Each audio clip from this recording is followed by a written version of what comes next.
ಎಲ್ಲರಿಗೂ ನಮಸ್ಕಾರ. ಸವಿರುಚಿಗೆ ಸ್ವಾಗತ. ನಾನಿವತ್ತು ತೊಂಡೆಕಾಯಿಂದ ಚಟ್ನಿ ಮಾಡ್ತಾಯಿದ್ದೀನಿ. ಈ ಒಂದು ತೊಂಡೆಕಾಯಿ ಚಟ್ನಿ ತುಂಬಾ ಸೂಪರ್ ಆಗಿರುತ್ತೆ. ಇದನ್ನು ನೀವು ಅನ್ನಕ್ಕಾದರೂ ತಿನ್ಬೋದು, ಇಲ್ಲಾಂದರೆ ಚಪಾತಿ ಜೊತೆಗೇನಾದರೂ ತಿನ್ಬೋದು. ತುಂಬಾ ಸೂಪರ್ ಆಗಿರುತ್ತೆ, ಈಸಿ ಕೂಡ ಮಾಡೋದು. ಬನ್ನಿ ಈ ಒಂದು ರೆಸಿಪಿಯನ್ನು ಯಾವ ಥರ ಮಾಡೋದು ಅಂತ ನೋಡೋಣ. ಅದಕ್ಕಿಂತ ಮುಂಚೆ ನೀವು ನಮ್ಮ ಚಾನಲ್ಗೆ ಹೊಸಬರಾಗಿದ್ದರೆ ಇವಾಗಲೇ ನೀವು ಸಬ್ಸ್ಕ್ರೈಬ್ ಮಾಡಿ, ಪಕ್ಕದಲ್ಲಿರುವ ಬೆಲ್ಲೈಕನನ್ನು ಕೂಡ ಪ್ರೆಸ್ ಮಾಡಿ. ಅದೇಗೆ ಮಾಡೋದು ಅಂತ ನೋಡೋಣ. ಮೊದಲಿದ್ದಾಗೆ ಒಂದು ಪ್ಯಾನ್ ಇಟ್ಕೊಂಡಿದ್ದೀನಿ. ಅದಕ್ಕೆ ನಾನು ಎಣ್ಣೆಯನ್ನು ಹಾಕ್ಕೊಂಡಿದ್ದೀನಿ. ಒಂದು 4 ಸ್ಪೂನ್ ಆಗುವಷ್ಟು ಎಣ್ಣೆಯನ್ನು ಹಾಕ್ಕೊಂಡಿದ್ದೀನಿ. ಯಾಕೆಂದರೆ ನಾವಿಲ್ಲಿ ತೊಂಡೆಕಾಯನ್ನು ಚೆನ್ನಾಗಿ ಫ್ರೈ ಮಾಡ್ಕೊಳ್ಬೇಕಾಗುತ್ತೆ. ಅದಕ್ಕೋಸ್ಕರ ನಾನಿಲ್ಲಿ ಸ್ವಲ್ಪ ಎಣ್ಣೆ ಜಾಸ್ತಿಯನ್ನು ಹಾಕ್ಕೊಂಡು ಒಂದು ಅರ್ಧ kg ಆಗುವಷ್ಟು ತೊಂಡೆಕಾಯನ್ನು ಇಲ್ಲಿ ಸೇರಿಸ್ಕೊಳ್ತಾ ಇದ್ದೀನಿ. ತೊಂಡೆಕಾಯನ್ನು ಚೆನ್ನಾಗಿ ತೊಳೆದು ಅದರ ನೀರೆಲ್ಲ ಹೋದ್ಮೇಲೆ ನಾವು ಇದನ್ನು ಎಣ್ಣೆಯಲ್ಲಿ ಚೆನ್ನಾಗಿ ಫ್ರೈ ಮಾಡ್ಕೊಳ್ಬೇಕಾಗುತ್ತೆ. ತೊಂಡೆಕಾಯಿದು ಕಲರೆಲ್ಲ ಪೂರ್ತಿ ಚೇಂಜ್ ಆಗಬೇಕು, ಅಷ್ಟರವರೆಗೆ ನಾವು ಇದನ್ನು ಫ್ರೈ ಮಾಡ್ಕೊಳ್ಳೋಣ. ನೋಡಿ, ಈ ಥರ ತೊಂಡೆಕಾಯಿ ಎಲ್ಲ ಚೆನ್ನಾಗಿ ಬೆಂದಿರಬೇಕು. ಇಷ್ಟಾದರೆ ಸಾಕು. ಇವಾಗ ಇದನ್ನು ನಾವು ಒಂದು ಪ್ಲೇಟಲ್ಲಿ ತೆಗೆದಿಟ್ಕೊಂಡ್ಬಿಡೋಣ. ನಂತರ ಅದೇ ಎಣ್ಣೆ ಇರುತ್ತೆ ನೋಡಿ, ಅದಕ್ಕೆ ನಾನೊಂದು ಅರ್ಧ ಕಪ್ಪು ಆಗುವಷ್ಟು ಕಡಲೆ ಬೀಜವನ್ನು ಹಾಕ್ಕೊಂಡಿದ್ದೀನಿ. ಕಡಲೆ ಬೀಜ ಚೆನ್ನಾಗಿ ಫ್ರೈ ಆಗಬೇಕು. ಇಲ್ಲಿ ನಾನು ಒಂದು ಗಡ್ಡೆಯಾಗುವಷ್ಟು ಬೆಳ್ಳುಳ್ಳಿಯನ್ನು ಸಿಪ್ಪೆ ತೆಗೆದು ಅದನ್ನು ಕೂಡ ನಾನಿಲ್ಲಿ ಸೇರಿಸ್ಕೊಳ್ತಾ ಇದ್ದೀನಿ. ಇದ್ರ ಜೊತೆಗೇ 1 ಸ್ಪೂನ್ ಆಗುವಷ್ಟು ಕಡಲೆಬೇಳೆಯನ್ನು ಹಾಕ್ಕೊಂಡಿದ್ದೀನಿ.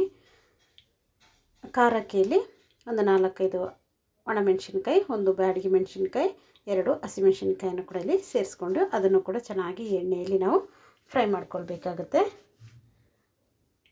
ಇದು ಚೆನ್ನಾಗಿ ಫ್ರೈ ಆಗಲಿ. ಫ್ರೈ ಆದಮೇಲೆ ಇದಕ್ಕೆ ನಾನು 1 ಸ್ಪೂನ್ ಆಗುವಷ್ಟು ಉದ್ದಿನಬೇಳೆಯನ್ನು ಕೂಡ ಇಲ್ಲಿ ಸೇರಿಸ್ಕೊಳ್ತಾ ಇದ್ದೀನಿ. ಸೇರಿಸ್ಕೊಂಡು ಚೆನ್ನಾಗಿ ಇದನ್ನು ಫ್ರೈ ಮಾಡ್ಕೊಳ್ಳೋಣ. ಉದ್ದಿನಬೇಳೆಯನ್ನು ನಾವು ಕೊನೆಯಲ್ಲಿ ಹಾಕ್ಕೊಳ್ಬೇಕು, ಯಾಕೆಂದರೆ ಅದು ಬೇಗನೆ ಫ್ರೈ ಆಗಿಬಿಡುತ್ತಲ್ಲ, ಅದಕ್ಕೋಸ್ಕರ. ಇದೆಲ್ಲ ಚೆನ್ನಾಗಿ ಫ್ರೈ ಆದಮೇಲೆ ನಾನು ಇದ್ರ ಜೊತೆಗೇ 1 ಟೊಮೆಟೊವನ್ನು ಈ ಥರ ಕಟ್ ಮಾಡಿ ಅದನ್ನು ಕೂಡ ನಾನಿಲ್ಲಿ ಸೇರಿಸ್ಕೊಳ್ತಾ ಇದ್ದೀನಿ. ಇದ್ರ ಜೊತೆಗೇ ಒಂದು ಸ್ವಲ್ಪ ಹುಣಸೆ ಹುಳಿಯನ್ನು ಕೂಡ ಸೇರಿಸ್ಕೊಳ್ತಾ ಇದ್ದೀನಿ. ಇವಾಗ ಈ ಎಣ್ಣೆಯಲ್ಲಿ ಚೆನ್ನಾಗಿ ಇದನ್ನು ಕೂಡ ಫ್ರೈ ಮಾಡ್ಕೊಳ್ಬೇಕು. ನೋಡಿ, ಎಣ್ಣೆಯಲ್ಲಿ ಇದು ಸ್ವಲ್ಪ ಹೊತ್ತು ಫ್ರೈ ಆದಮೇಲೆ ನಂತರ ನಾನು ಇದಕ್ಕೆ ಸ್ವಲ್ಪ ಕೊತ್ತಂಬರಿ ಸೊಪ್ಪನ್ನು ಕೂಡ ಇಲ್ಲಿ ಸೇರಿಸ್ಕೊಳ್ತಾ ಇದ್ದೀನಿ. ಇವಾಗ ಇದನ್ನು ಫ್ರೈ ಮಾಡ್ಕೊಳ್ಳೋಣ. ನೋಡಿ, ಇವಾಗ ಇಷ್ಟು ಫ್ರೈ ಆದರೆ ಸಾಕು. ಇವಾಗ ಇದನ್ನೊಂದು ಪ್ಲೇಟಲ್ಲಿ ತೆಗೆದಿಟ್ಕೊಂಬಿಡೋಣ. ಎಣ್ಣೆಯನ್ನೆಲ್ಲ ನೀವು ಸಪ್ರೇಟಾಗಿ ಮಾಡ್ಕೋಬೇಕು. ಪೂರ್ತಿಯಾಗಿ ತಣ್ಣಗಾದ್ಮೇಲೆ ಒಂದು ಮಿಕ್ಸಿ ಜಾರಿಗೆ ಹಾಕ್ಕೊಂಡು ಇದನ್ನು ನಾವು ನುಣ್ಣಗೆ ಗ್ರೈಂಡ್ ಮಾಡ್ಕೊಳ್ಬೇಕು. ಫಸ್ಟಿಗೆ ಇಷ್ಟನ್ನು ಮಾತ್ರ ನಾವು ಗ್ರೈಂಡ್ ಮಾಡ್ಕೊಳ್ಳೋಣ. ನೀರನ್ನು ಹಾಕ್ಕೊಳ್ಳಿಕ್ಕೆ ಹೋಗಬೇಡಿ. ರುಚಿಗೆ ತಕ್ಕಷ್ಟು ಉಪ್ಪನ್ನು ಕೂಡ ಇಲ್ಲಿ ಸೇರಿಸ್ಕೊಳ್ಬೇಕು.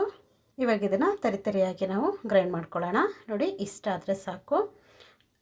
ನೋಡಿ, ತೋರಿಸ್ತೀನಿ ನಾನು ಯಾವ ಥರ ಆಗಿದೆ ಅಂತ. ನೀರೇನು ಹಾಕ್ಕೊಳ್ಳಿಲ್ಲ, ಹಾಗೆಯೇ ನಾನು ಸ್ವಲ್ಪ ಒರಟಾಗಿ ಇದನ್ನು ಗ್ರೈಂಡ್ ಮಾಡ್ಕೊಂಡಿದ್ದೀನಿ. ನಂತರ ನಾನಿಲ್ಲಿ ಫ್ರೈ ಮಾಡಿ ಇಟ್ಕೊಂಡಿರುವಂಥ ಈ ಒಂದು ತೊಂಡೆಕಾಯನ್ನು ಕೂಡ ಇಲ್ಲಿ ಹಾಕ್ಕೊಂಡಿದ್ದೀನಿ. ತೊಂಡೆಕಾಯಿನ ಹಾಕ್ಕೊಂಡು ಅಷ್ಟೇ ಇದನ್ನು ನಾವು ಇವಾಗ ಗ್ರೈಂಡ್ ಮಾಡ್ಕೋಬೇಕು. ನೀವು ಪಲ್ಸಲ್ಲಿ ಮಾಡ್ಕೊಳ್ಳಿ, ಆವಾಗ ತರಿತರಿಯಾಗಿ ಬರುತ್ತೆ, ನುಣ್ಣಗಾಗಲ್ಲ. ನುಣ್ಣಗಾದರೆ ಚೆನ್ನಾಗಿರಲ್ಲ. ಈ ಥರ ತರಿತರಿಯಾಗಿ ನಮಗೆ ಅಲ್ಲಲ್ಲಿ ಸ್ವಲ್ಪ ತೊಂಡೆಕಾಯಿ ಸಿಗಬೇಕು, ಆವಾಗಲೇ ಇದು ಚೆನ್ನಾಗಿರೋದು. ನೋಡಿ, ಈ ಥರ ಗ್ರೈಂಡ್ ಮಾಡ್ಕೊಂಡಿದ್ದೀನಿ. ಇವಾಗ ಇದಕ್ಕೆ ಒಂದು ಒಗ್ಗರಣೆಯನ್ನು ಕೂಡ ಹಾಕ್ಕೊಳ್ಳೋಣ. ಸ್ವಲ್ಪ ಸಾಸಿವೆಯನ್ನು ಹಾಕ್ಕೊಂಡಿದ್ದೀನಿ.